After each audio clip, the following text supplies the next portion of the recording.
Hey guys, welcome to another video of the Random Watch Dude. Thanks for joining me again. It's a lovely autumnal day here in Auckland, New Zealand, and I'm still out actually on the same paddle that I was on in the previous video where I talked about my Rolex GMT Master 2. There it is, that I've decided to put on today. As you can see, the face is getting, the glass is getting quite stained there. This is just salty residue from getting it wet. Yes, I actually got it wet so far today. Can you believe it? So yeah, look, I don't wipe that off. I don't tend to wipe off salty residue. It's probably the worst thing to try and wipe off because obviously those grains of salt can then just get all scratched and gnarly into all the little joints under the bezel.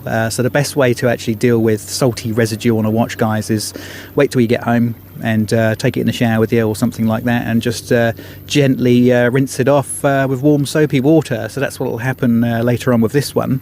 But guys, yeah, so I'm wearing this Rolex, and I'm kind of wearing it because, you know, realistically, it's a watch that a lot of people would say, hey, keep in the safe, or, you know, don't wear it, wear it little and often, you know, be careful not to get it scratched up and damaged because you need to retain its residual value. But I'm kind of at that point now where almost really in a way I know I'm never going to get rid of this watch. I know I'm never going to sell the watch.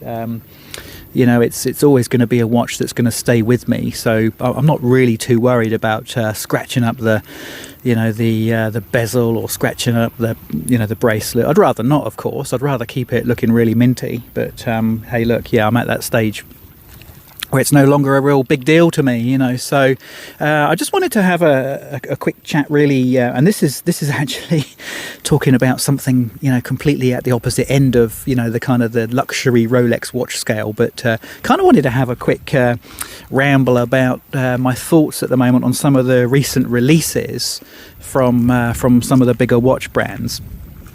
And I'm going to be honest with you guys, I think, you know, I've been thinking about this over the last day or two. I think I'm just a little bit bored at the moment with the watch brands, you know. And maybe, you know, there's a part of me thinking, have the watch brands kind of got a bit, I don't know, staid and a little bit statuesque as well, and they've actually kind of run out of ideas of the things to do. And I'll give you a couple of examples of that. One, actually, the most recent example I can give you would be the new Tudor chronograph, which is obviously paying homage to, you know, Miami, you know, the Miami footy team, not the soccer team, the football team. That's obviously a very, very limited edition pink-faced chronograph, and you know, we've had a bit of fun with that, haven't we? I think most of us are mocking it. I think most of us actually quite like it, but we've also quite enjoyed taking the mickey out of it because it's just weird as well, isn't it? I mean, it's just weird, guys. There's no other way of putting it. A couple of other YouTube channels that I've looked at have compared the colour of the dial even to taking a nice pair of red socks and putting it in the wash with a nice white shirt, and you know, the shirt goes pink, and it's kind of that really icky, washed out kind of pink. And I can't help but agree with that, actually. And I've likened it, of course, to my nana's bathroom suite, you know, from the 70s, you know, that kind of really weird sort of washed out pink. And I don't think there's anything that would ever persuade me to buy that watch, guys, other than, you know, it might be something that I could buy as an investment. And I think that's all it is, really. It's just a kind of a gimmicky investment watch. So that's one example of how I'm kind of bored as well, because I just think, well, you know, really, Tudor, seriously, is that you expecting us to, you know, sort of want to buy that watch to wear, or are you just putting watches out now as a kind of just a freaky hype short-term investment kind of thing? And the other one, of course, is Swatch. So Swatch have been dumping, or literally dumping, I think, you know, all these silly plastic toys into the market, and of course, you know, people are going crazy for it, and why wouldn't they? It's genius marketing, you know. Take a really, really popular product that most people can't actually afford to buy, make a plastic version, and chuck out a series of them, you know, all related to, you know, planets. So you've got 8 planets in the solar system, so there's 8 watches, and then of course you've got the moon, and then you've got the Earth, and then you can do a little special edition one of those, and then you can obviously Snoopy, You know, you can do a Snoopy version. So these are all really silly, gimmicky, boring plastic pieces of crap that people are going nuts for. And then actually the main reason people are going nuts for them is because they can afford them. And this is another thing is I just wonder whether, because of the financial environment in the world at the moment, I mean, even here in New Zealand, it got announced last week that New Zealand is now officially in recession because it's had two quarters of negative inflation. That's not necessarily a bad thing for New Zealand, by the way, because inflation had gone through the roof, and actually a recession is almost what has been engineered by the successive government. To just cool the economy down and cool inflation down. So we're in recession.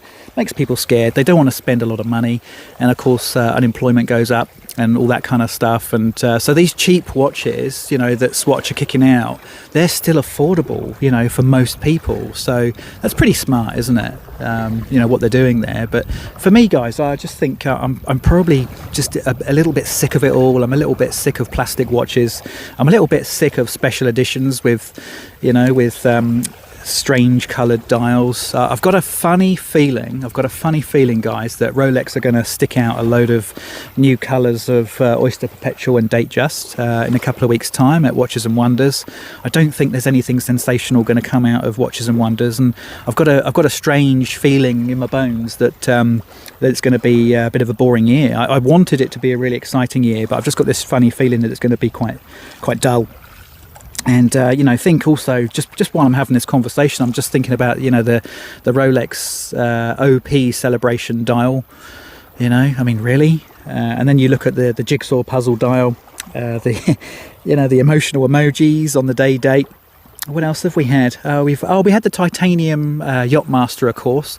Boring. Really boring looking watch. I mean, seriously, you know, you take a watch that has always been boring and make it out of titanium, and suddenly everybody goes nuts for it. I've seen one for sale here in New Zealand, actually, for about 4 or 5. I think it was about 4 or 5 times its retail price. You know, crazy, absolutely crazy. It's a watch that's nowhere near as good as a Tudor Pelagos, quite frankly, and that's titanium as well, and that comes on an awesome bracelet. So yeah, boring really, eh? I mean, that's kind of where I'm at with it. I'm just bored of what the big watch companies are doing. I'm still holding out a candle. I've still got hope that Omega are going to change my mind. I really do think that Omega must release a new Seamaster soon. I did a video about that recently. Other than that, look, I really like their Speedmaster, white dialed Speedmaster they've released recently. I really like that.